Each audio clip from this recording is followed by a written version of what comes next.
夏の宿場は空虚であった。ただ、目の大きな一匹のハエだけは、薄暗い馬屋の隅の蜘蛛の巣に引っかかると、後足で網を跳ねつつ、しばらくブラブラと揺れていた。と、豆のようにぼたりと落ちた。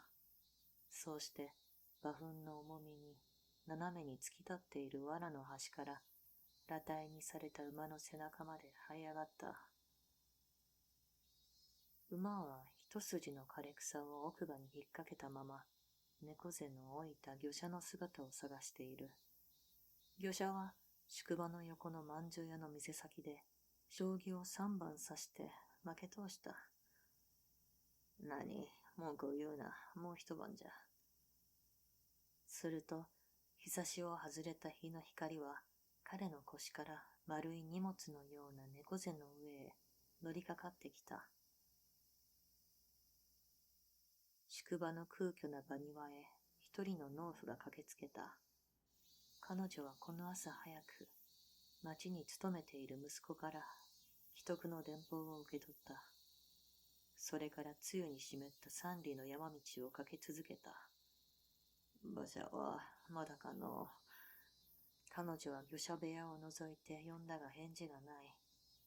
馬車はまだかの。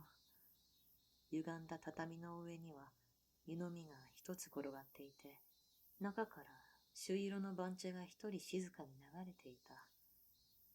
農夫はうろうろと場庭を回ると、饅頭屋の横からまた呼んだ。馬車はまだかの。先ほど出ましたぞ。答えたのはその家の主婦である。出たかの。馬車はもう出ましたかの。いつ出ましたが。もうちと早く来るとよかったのじゃが、もう出ぬじゃろうか。農夫は請求な鳴き声でそういううちに、はや泣き出した。が、涙も拭かず、王冠の中央に突き立っていてから、町の方へスタスタと歩き始めた。2番が出るぞ。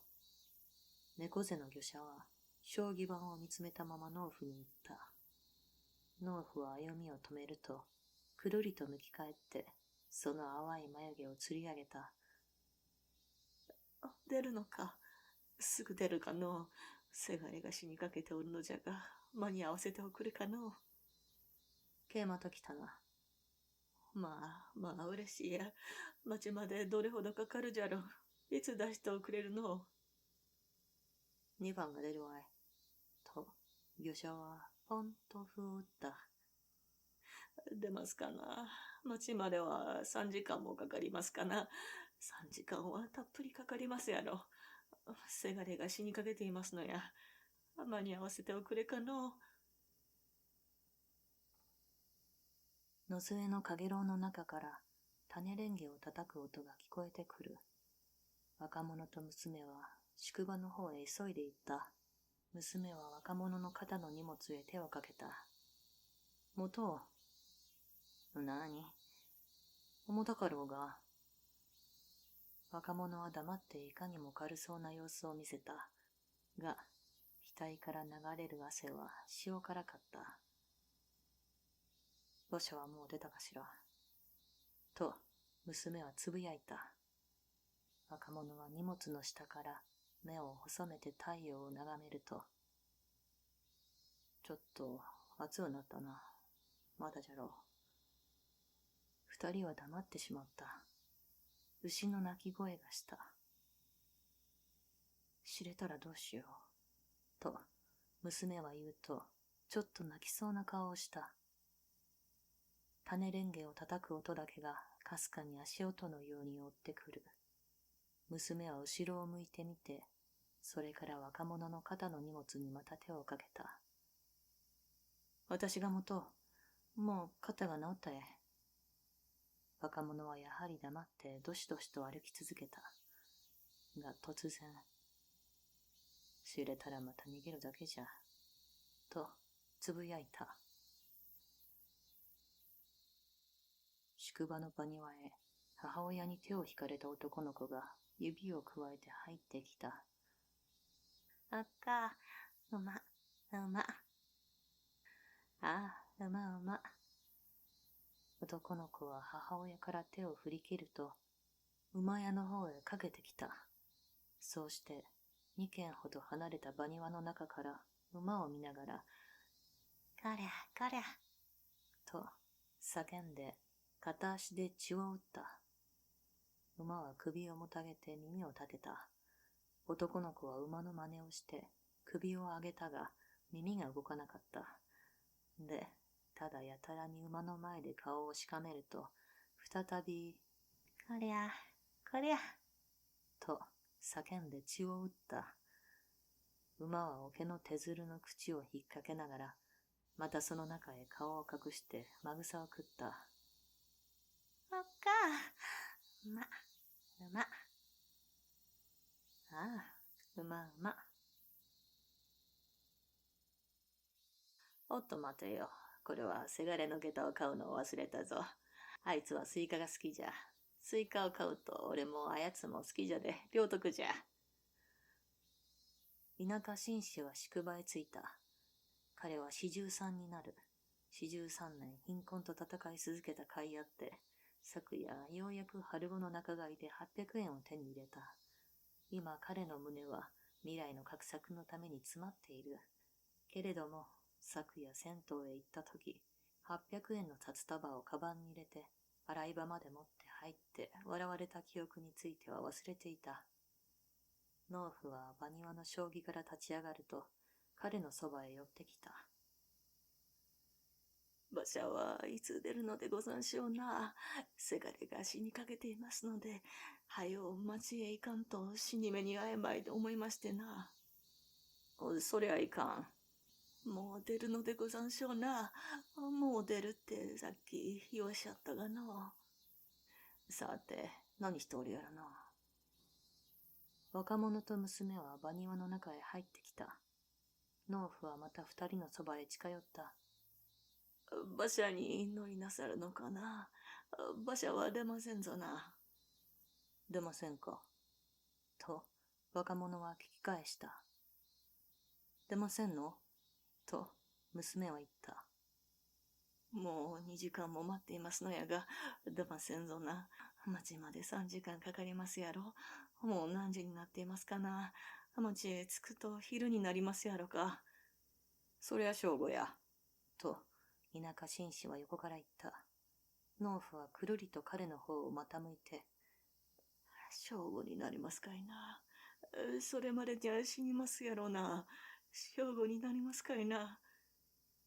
といううちにまた泣き出した。が、すぐまんじゅう屋の店先へかけていった。まだかの。馬車はまだなかなか出ぬじゃろか。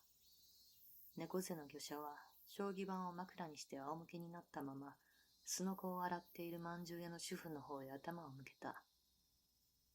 まんじゅうはまだむさらんかいの。馬車はいつになったら出るのであろう。宿場に集まった人々の汗は乾いた。しかし、馬車はいつになったら出るのであろう。これは誰も知らない。だが、もし知り得ることのできるものがあったとすれば、それはまんじゅう屋のかまどの中で、ようやく膨れ始めたまんじゅうであった。なぜかといえば、この宿場の猫背の魚車は、まだその日、誰も手をつけない蒸したてのまんじゅうに初手をつけるということが、それほどの潔癖から長い年月の間、独身で暮らさねばならなかったという彼のその日その日の最高の慰めとなっていたのであったから。宿場の柱時計が10時を打った。まんじゅう屋のかまどは湯気を立てて鳴り出した。ザク、ザク、ザク。猫背の魚車はまぐさを切った。馬は猫背の横で水を十分飲みためた。ザク、ザク、ザク。馬は馬車の車体に結ばれた。農夫は真っ先に車体の中へ乗り込むと、町の方を見続けた。乗ってくれや、と猫背は言った。5人の乗客は、傾く踏み段に気をつけて、農夫の傍らへ乗り始めた。猫背の魚者は、まんじゅう屋のすのこの上で、綿のように膨らんでいるまんじゅうを腹掛けの中へ押し込むと、魚者台の上にその背を曲げた。ラッパが鳴った。鞭が鳴った。目の大きな蚊の一匹のハエは、馬の腰の甘獅子の匂いの中から飛び立った。そうして、車体の屋根の上に止まり直ると、今先にようやく雲の網からその命を取り戻した体を休めて、馬車と一緒に揺れていった。馬車は炎天の下を走り通した。そうして並木を抜け、長く続いた小豆畑の横を通り、甘畑と桑畑の間を揺れつつ森の中へ割り込むと、緑色の森は、ようやく溜まった馬の額の汗に移って逆さまに揺らめいた。馬車の中では、田舎紳士の饒舌が早くも人々を5年以来の危機にした。しかし、男の子は一人車体の柱を握って、そのせいせいした目で野の中を見続けた。おっか、梨、梨。ああ、梨梨。魚車台では、鞭が動き止まった。農夫は田舎紳士の帯の鎖に目をつけた。もう育児ですかいな。12時は過ぎましたかいな。町へ着くと正午過ぎになりますやろな。魚車台ではラッパが鳴らなくなった。そして、腹掛けのまんじゅうを、今やことごとく胃の腑の中へ押し込んでしまった魚者は、一層猫背を張らせて、居眠り出した。その居眠りは、馬車の上から、かの目の大きなハエが、押し黙った数段の梨畑を眺め、真夏の太陽の光を受けて、真っ赤に生えた赤土の断崖を仰ぎ、突然に現れた激流を見下ろして、そうして、馬車が高い崖道の校庭でカタカタときしみ出す音を聞いてもまだ続いた。しかし、乗客の中で、その魚者の居眠りを知っていた者は、わずかにただ、ハエ一匹であるらしかった。ハエは車体の屋根の上から、魚者の垂れ下がった反白の頭に飛び移り、それから濡れた馬の背中に止まって汗をなめた。馬車は崖の頂上へ差し掛かった。馬は前方に現れた目隠しの中の道に従って従順に曲がり始めた。しかし、その時、彼は自分の胴と車体の幅とを考えることはできなかった。一つの車輪が道から外れた。突然、馬は車体に引かれて突き立った。瞬間、ハエは飛び立った。と、車体と一緒に崖の下へ墜落していく猛烈な馬の腹が目についた。そうして、人馬の悲鳴が高く一声発せられると、河原の上では、押し重なった人と馬と板切れとの塊が沈黙したまま動かなかった。が、目の大きなハエは、今や完全に休まったその羽に力を込めて、ただ一人、悠々と青空の中を飛んでいった。